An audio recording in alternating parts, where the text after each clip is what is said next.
আমার আর শান্তি আছে নি, এরপরে তো দুপুরে নামতাম, আমার আর শান্তি আছে নি। রান্না করে করে খুব বেশি ভালো পায়, তোমরা থেকে বেশি আদর করে রান্না করে।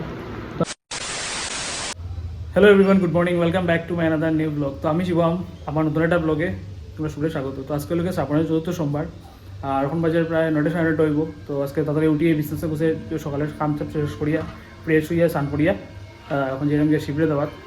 তো রেডি হয়ে গেছি, মানে এখন যাইমু। বেশি দূরে না, আমার পাশে পাশে আমার জেঠুর বাসার শিব মন্দির আছে, তো আমরা বেশি দূরে যেতে লাগে না, এখানে গিয়ে আমরা দিলাই।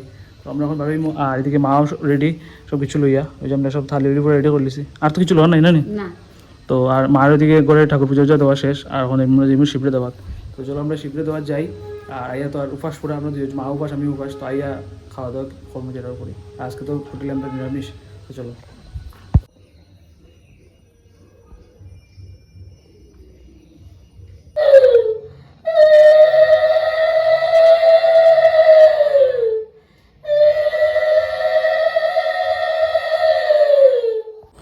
আমরা আই গেছি শিবরে দিয়া, বেশি সময় লাগছে না, আমরা তো সামনেও গেছি, হট করে আই গেলাম। তো এখন খাওয়া দাওয়া করবো, রেস্ট করবো, খাইমু। ভাত পুলিশে ক্ষুদা লাগছে। মায়ের দিকে ভাত বেড়ে শুন। আর ভাত এই রুটি দেখি রুটি তো করিয়া রাখিয়ে গেলাম, কুসুম করলে রুটি ও তো যাওয়ার আগে রুটি করিয়া রাখিয়ে গেলাম, ওখানে সবজিটা করলাম, ভাত করলাম, আলু ভাজা করলাম। আমার আর শান্তি আছে নি, এরপরে তো দুপুরে নামতাম, আমার আর শান্তি আছে নি।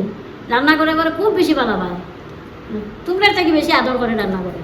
তাই তো ও তো রুটি খাইলে খেলে গেছো না? ও হেন যাইতো টিফিন দিলাম। আচ্ছা, তো আমার ভাত রেডি, আমি রুটিটা খাইতাম না। তুমি কি দিয়া ভাত আলু ভাজা দিয়া তরকারিতে খাইলাম। তখন বাজে প্রায় 12:30 একটা হইব। আর আমরা বড়ার পরে খাওয়া দাওয়া করলাম। খাওয়া দাওয়া করার পরে মার তো কাজ শেষ করি, এখন আমরা একটু বাড়ি হইলাম 2-3টা কাজও। তো প্রথমে যাইমু গ্যাস অফিসও, তারপরে ব্যাংকও, মানে বাক্কা আমরা কাজ দিলে বাড়ি হইলাম। সব ব্যাগ স্যাগ ডকুমেন্ট লইয়া আমরা আমার যাইলাম। আর যে প্রচণ্ড রোদ উঠছে, তা মানে কইলাম নাই, বেতালাম রোদ উঠছে আজকে। কিছু করার নাই, যাইতে লাগবো, বাক্কা করে দিয়ে কাজগুলো পেন্ডিং, তো তাহলে যাইলাম।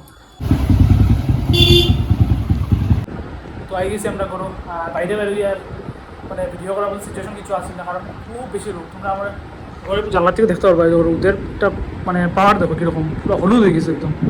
তো মানে বাইরে গিয়ে তুমি কাজের সূত্রে গিয়ে যে তুমি ভিডিও করতে এটা সিচুয়েশন থাকে না। ব্যাংকে গেলাম, গ্যাস অফিসে গেলাম, ব্যাংকের কাজটা হয়েছে না, গ্যাস অফিসের কাজটা হয়ে গেল না, বাট বহুত বেশি ভিড় আছে। তো ভাবছি পরে আবার যাইব, দিয়ে গীতা করি বা হালকা যাইব। তো মানে কোনো কাজও হয়েছে না। তখন আই গেছি করো, আইয়া আমরা এখানে মায়ের শরবত বানাইছেন, লেবুন নি এটা লেবু শরবত, মায়েরও খাইরা। আর আমারও গ্লাস রেডি। এই যে ওয়েদার, এই ওয়েদার মানে ডিটক্স ওয়াটার খুব বেশি দরকার। লেবু শরবত খাও, দই গুল খাও, তারপরে ডাবের জল খাও, মানে এগুলো খাওয়া, জল মানে বেশি করে খাওয়াটা খুব বেশি দরকার। কারণ যেভাবে রোদ এবং তো শুকিয়ে মানে একদম জলে বুদ্ধি আনতে বেশি খাইলে।